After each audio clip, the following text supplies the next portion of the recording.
জন্য তোমাকে ভালোবেসে আমি বাবা মার ঘর ছেড়ে এক কাপড়ে বের হয়ে আসছি। আসার পর কি করছি, নিজে পরিশ্রম করে চাকরি করে এই সংসারটাকে চালাচ্ছি, তোমাকে আমি কষ্ট করতে দিচ্ছি না। আর সেই কিনা তুমি আমাকে এইভাবে ঠকাচ্ছ।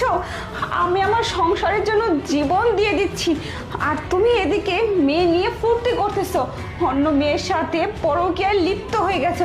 বিশ্বাস করো, তুমি এসব কি কথা বলতেছো? আমি জাস্ট একটু মজা করতেছিলাম, ওইখানে আমি শুয়ে শুয়ে মজা করতেছিলাম, এমনি মজা। আমি তোমাকে সত্যি অনেক ভালোবাসি, তুমি আমাকে বিশ্বাস করো না? চুপ করো তুমি। তুমি আমাকে কি সাফাই দিবে? আমি তোমাকে আগে থেকে সন্দেহ করতাম যে তুমি একটা চরিত্রহীন পুরুষ, কিন্তু এতদিন আমি তোমাকে ধরতে পারিনি, কিন্তু আজকে তোমাকে আমি হাতে নাতে ধরে ফেলছি। এতদিন যাবত তুমি আমাকে এই বিশ্বাস করলে আমি চরিত্রহীন? তুমি এই কথাটা আমাকে বলতে পারলে? বিশ্বাস করো প্রিয়া, তুমি ছাড়া আমি পৃথিবীর বুকে কোনো মেয়ের দিকে আর কোনোদিন কোনো বোধ তাকাইনি। আমি তোমাকে সবটা দিয়ে ভালোবাসি। কি বলছো তুমি এসব কথা? তুমি আমাকে সন্দেহ করো, সন্দেহের চোখে তাকাও, এসব কি? চুপ করো তুমি। আজকে আমি নিজের চোখে সবকিছু দেখে ফেলছি, তারপরও তুমি নিজের হয়ে কথা বলতেছো। লজ্জা করে না? চরিত্রহীন বেহায়া একটা ছেলে।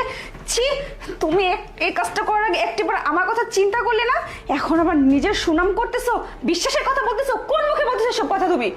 আরে না না প্রিয়া, তুমি বিশ্বাস করো আমি এখানে বসে বসে নাটক করছি। আচ্ছা ঠিক আছে, আমার কথা তোমার বিশ্বাস হচ্ছে না তাই তো? আমিরুল, এদিকে আয় তো। হ্যাঁ, আসলে আমি আর ভাইয়া মিলেই এই নাটকটা সাজিয়েছি। হ্যাঁ, আমিরুল ঠিকই বলতেছে। তুমি এতক্ষণ যা শুনছো তার সবটাই ছিল আমাদের অভিনয়। কারণ আমাদের অফিসে অনেকদিন যাবৎ কথা হচ্ছিল, প্রত্যেকটা কলিগকে নাকি তাদের বউ অনেক নির্যাতন করে, সব কিছুতেই তাদের প্রতি সন্দেহ করে, অত্যাচারে রাখে। আমি বুক ফুলিয়ে বলছিলাম যে না, আমার স্ত্রী কখনোই আমার সাথে এমনটা করতে পারে না, আমার স্ত্রী আমাকে অনেক ভালোবাসে। সেই কথাটা এসে আমিরুলকে আমি বলছি, আমিরুল বলছে একটা পরীক্ষা করে দেখতে।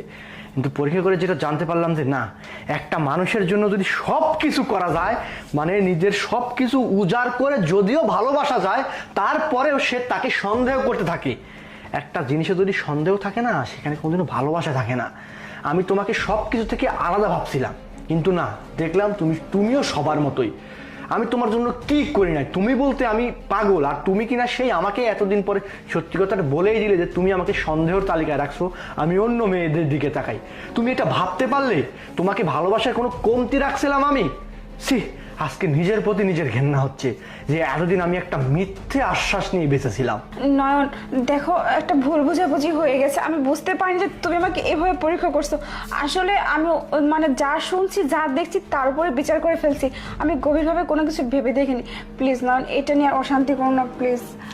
বিশ্বাসটা হচ্ছে কাচের মতো, একবার ভেঙে গেলে আর কখনো জোড়া লাগানো যায় না।